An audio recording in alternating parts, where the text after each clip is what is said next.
This warning has been issued by the Department of Paranormal Anomalies Research. We have confirmed the presence of an entity inside your county. We have managed to spot the entity in the deepest parts of the forest.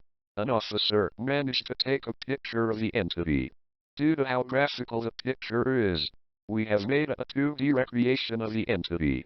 The entity appears to have antlers on its head with humanoid body, a natural black and dark red veins that are even coming out of the creature's head and upper torso. We are currently unsure as to if there are more similar or same entities.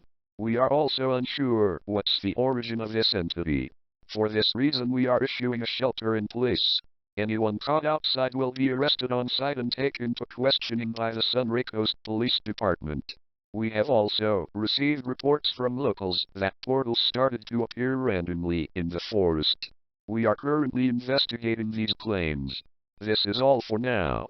Thank you for your time and have a nice evening.